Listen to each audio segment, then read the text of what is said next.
Hello everyone, this is the Nate K, and I have this guy with me. I don't know if you guys know him or not. Like, why do I introduce yourself? Yeah, I'm Sergeant Merrell. I started up a YouTube channel around December and right around 6K now, so doing pretty well. Having some fun with it. Yeah, I started in November, and I have 40, so wait for Sorry, man. just go ahead. I thought we already went over this, but beat the horse. Just No, like I was telling you, I remember when I was at 40 subs, I would talk to my subs like they were directly beside me, but now they wouldn't all fit in one room, so it's a little awkward. It's like, hey, you guys, all of you. we're only like 1,000 miles apart. I can like be there in like 12 hours. Yeah, that would be awkward. No, okay. I thought whatever. I thought you liked your subs. Yeah, Okay, here we go. We're learning about Sergeant Merrill here. like you when you're far away. All right, so first of all, let's start talk about some stuff. So what's your whole entire feeling about the Battlefield 3 thing, and kind of like the hate that Modern Warfare 3 has received, at least kind of recently? Well, Battlefield 3, I'm really excited for. I mean, absolutely excited for this game, just because they're talking about implementing new things, and do I think it's going to be the new game? I don't know, but I do think it's gonna put a thunderbolt into this first-person shooter market that we really need. They're going to incorporate some things that just haven't been done before. They're talking about incorporating, added bonuses and statistics for laying down covering fire, and that's huge because right now, all covering fire does is give away your position, and that's a huge part of realistic, gunfighting is covering fire and moving forward and flanking and stuff like that, and right now it just has no point. So Battlefield's going to do stuff like that to kind of bring that into the first-person shooter market. I hope it's successful. If not, it may raise some eyebrows and make Modern Warfare think about doing something similar. Yeah, that's really crazy. I actually learned about that, the whole cover and fire thing, after I read a tweet of yours. So, thank you for that. That's very informative. I was actually really excited when I read that, and I was like, oh, finally, they actually did something.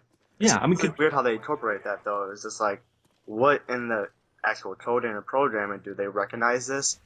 I think what you're going to have to do is you're actually going to have to mount your weapon somewhere. They said they're going to have certain weapons that you can mount because they come with a tripod, like an M60 or an M249 or a SAW, something like that, where you mount it on the hood of a car or window seal or on the ground. And if you do that, I mean, like hit, when you get a hit or the amount of ammunition, I guess pushing down like an enemy position should get a lot of bonus points, which is actually really nice.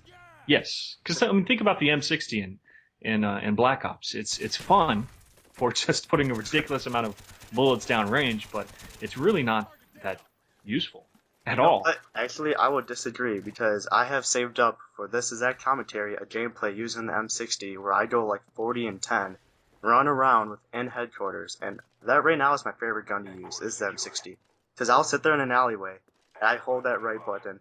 And I just hold it until my 200 bullet clip is gone. And it's so fun because I just keep on running down there. It's like, do you understand I'm using a light machine gun? I'm just going to hold this down and just take you out.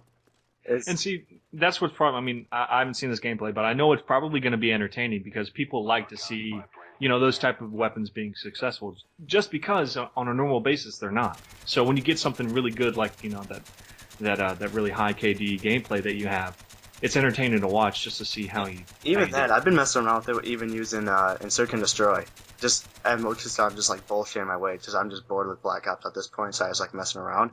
And I'm running out to using an M60 with like a lightweight and whatever. I get tons of kills every single time I go in there. It's just fun as hell. Yeah. I mean, using those crappy weapons are really what's becoming more entertaining on YouTube. I think. I know I'm big fan of the PM63. All right. And I challenge you to use dual Mac 11s. I have not been able to get gameplay with those yet. That's just absolutely. We'll do that. Whenever I play with subs or do my live streams, I like to just everybody use the same wacky, fucked up class and see how well we do. I did not get more than like 5 kills before I'm dead like 15 times over. Honestly, I think the dual Mac 11s, if you use it right, it's just like a shotgun. You use it as if you were using a shotgun, and I bet you'd be pretty successful. And a lot of times it's better than a shotgun because if you're using the pump action, you get that. Olympia, you can shoot a guy from a good distance. It's almost 1887 like. But with the Mac 11, it's like if the guy's not a knife in distance from you, there's no way you're gonna reach him. It's that bad. Yeah, yeah, but I guess that's what makes it fun. All right. You know. Let's move away from kind of like the gameplay and kind of video games in general. Talk about your commentary and kind of I kind of wanted to wonder like how much personal type of stuff do you actually try to put a lot of it in, or try to like stay away from it? How comfortable are you like with talking about personal stuff in your life? Well, I like to get personal every now and then, just because. And I had a long talk with Woody's Gamertag recently, where me and him talked about this, and you have to be personal, because it's your personality that's going to sell your channel.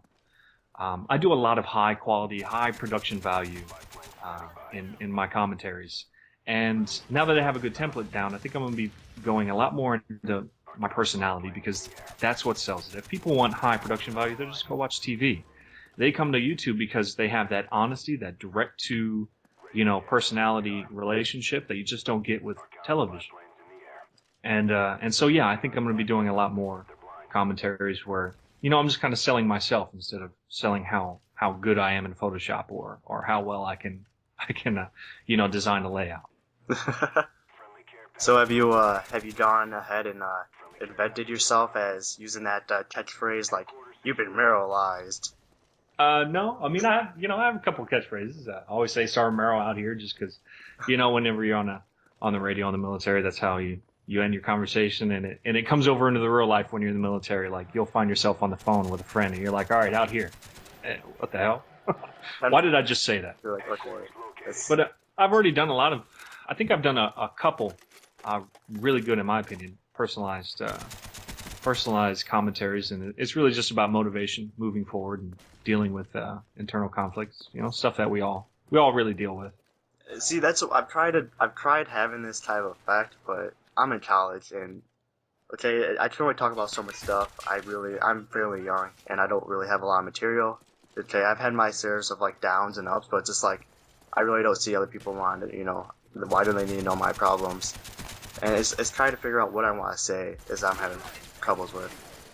Well, I mean, people are looking for a connection, and it's easy because we all share the same issues. We deal with it differently. We find different ways around it, but that's what people want to know. How do you find your way through the same situation they're going through?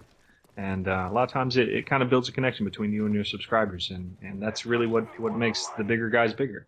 If you look at Hutch and CNNers, they didn't get to where they are through flashy graphics. They're just some good, cool guys that people like to keep up with.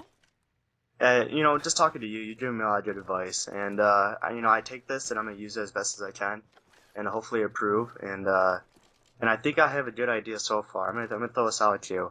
It's gonna be like a parody of Pardon the Interruption, but I'm gonna try it like Pardon the XMB. I'm gonna play on the PS3. Okay. You like it? You like it? Okay. Yeah. XMB is like. We could call it GTH because you press the it. home button to get to your XMB. Dude, it's never And to give some context for some of your subscribers that may not know, I run a series called Pardon the Dashboard.